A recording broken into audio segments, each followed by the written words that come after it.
Hey, welcome back to Royal Roots Homestead. This is the little girl that's always crying in my background.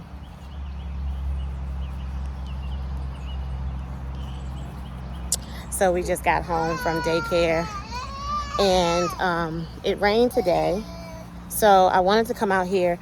Now, I wish I would have been able to upload a lot of the videos that I have been recording over the past week, because if I could have, you would have seen how much growth in this garden.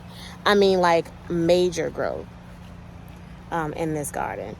It's hard to see now. I've already came out here a couple of times and pruned some of the tomato plants because they were getting quite bushy. But as you can see, they are climbing up the trellis. The ones that I had not got a chance to support are leaning over. And I might just let them hang this year until I get my supports. I have decided what I'm going to do about the cattle panel situation. I'm going to go ahead and rent a box truck and get all of my cattle panels that I need. So I'll get as many as I need to possibly fence in this yard until I can get some proper fencing, and then also some extras for the garden for next year. Got a little watermelon coming. So what I decided to do with this watermelon, the other one is down here. It's like right there. That is the larger watermelon. Hey, don't pull it off the plant. That is the larger watermelon. And so I am going to let that grow along the ground right here. But I have a trellis for this. So I am going to trellis that in just a moment.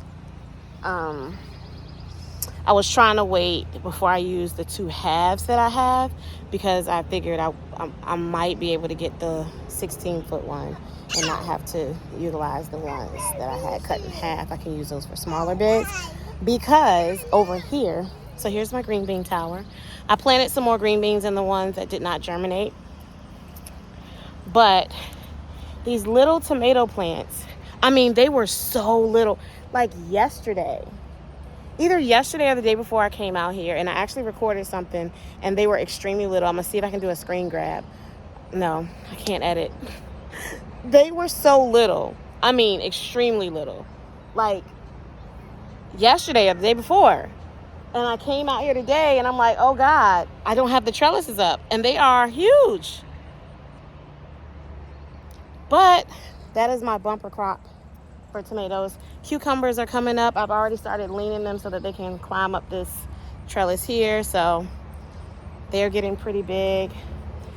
My chamomile, these were plants that I thought were actually pretty dead, and they are coming back to life. They're not huge, but they are coming back to life, so I'm happy about that. Green beans over here are going to start climbing this trellis here shortly. These pieces right here are going to start wrapping around the trellis, because those are pole beans. The pepper bed, that looks the same. I mean, we have some hot days, some really hot days, but just not enough back to back, I guess. I guess we have some like off and on weather, so they'll take off eventually, hopefully. And that's really it. I mean, I have some butternut squash there. Are you eating? Look at what these girls got. Are you eating tomatoes? Well, you already picked it off the plant, so you might as well pick it up. Pick up that tomato right there. Pick it up. Yep. Yep. Okay. But yeah, so that's pretty much it. I even pruned this panel right here. So we're just waiting now. I harvested some potatoes from grow bags the other day, and I'm actually going to cook them for dinner tonight. I'm trying this new potato ground beef casserole recipe tonight for the first time, and if we like it, it's getting added to the list. I'm trying to get a few recipes that are different from what we normally eat, so that I can have something different to cook, because we get tired of eating the same thing every day. So this will be helpful.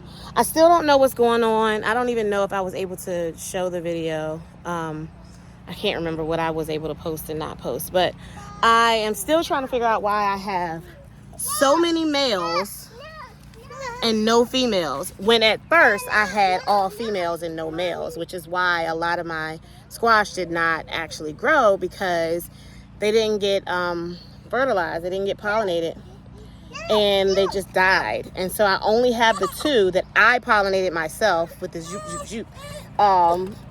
And actually what I ended up doing was pulling off a male flower and then just peeling the little leaves off of it and like just sticking it in. It wasn't very complicated. No, she didn't have to put it back. It's not like it's gonna grow now. She picked it off the plant.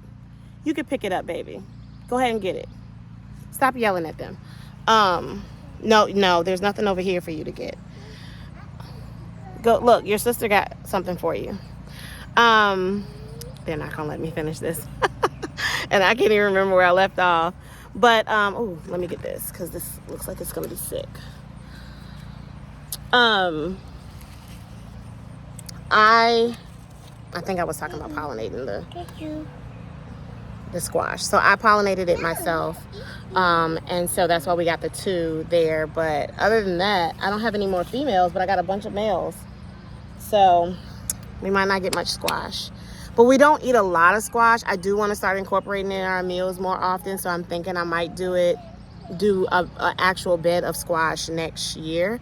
But this year, I just kind of wanted to utilize the space that I had finished with stuff that we were actually going to eat that I already cooked. So that's why I didn't really... Do you like it? It is. Not really? It wasn't all the way ripe. You like yours? I do. Is it? It's good? Yeah. Okay. Oh, we got some more of these bigger tomatoes. I don't remember. I think these are Kellogg breakfast, but I'm not 100% sure. I didn't put any labels on. Nope, I didn't put any labels on this side. I did put labels on this side. So I kind of know what these things are if I go around the other way and look at it. But I don't know what those are. But anyways, that was just a quick update. I thank you all for being very patient with me. I am back to the shop full time.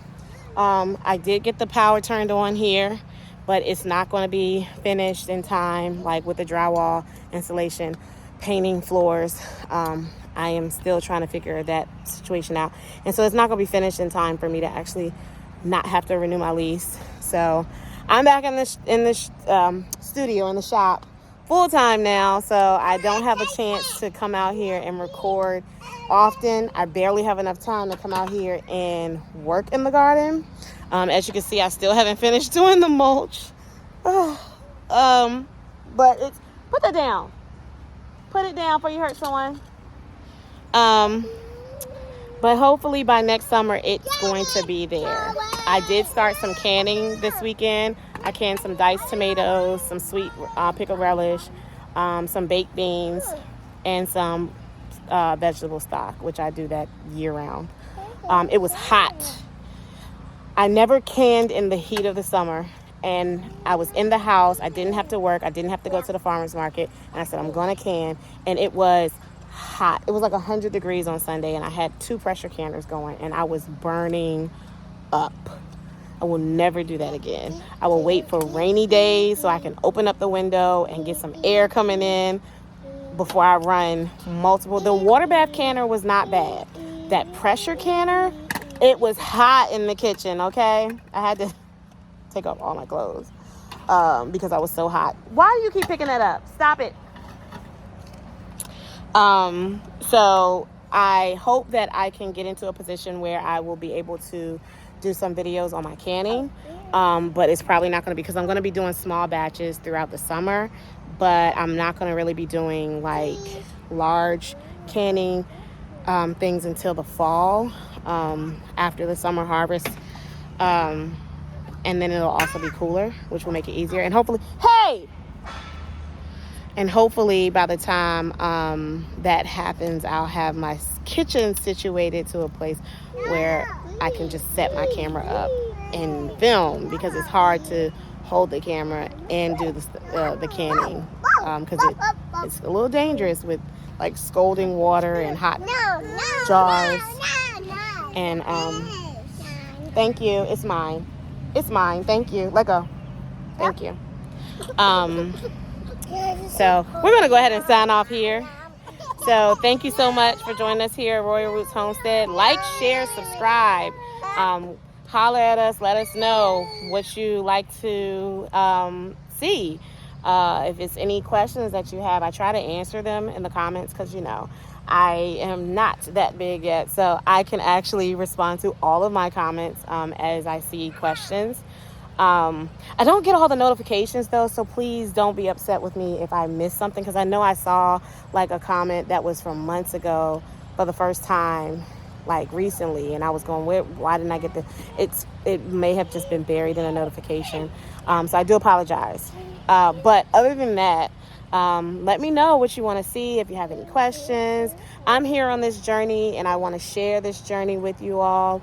I want to encourage it at this time, with everything that's going on, gas being high, food shortages, the recession, whatever, is affecting you at this time. One of the ways that you can help make your pocket stretch is by growing your own food. And it's not as hard as you would think once you get started. It just takes that first push to get started, and then it grows from there. And you don't have to do everything at once. I started with one bed that I built at a rental property, and then I added 3 more there. And then by the time I came here, I had pretty much known what to do and what not to do in the smaller scale, that I was able to do a larger scale with little errors. So I encourage everyone, get started. Start where you are, because it is very important, especially if you have a family. And during this food, we don't know what the certainty is going to be with the food. So can you stop while I'm recording? She does this every time I record. And then when I put the phone down, she's going to go away. But yeah, so thanks again. Like, share, subscribe. And until next time, be blessed.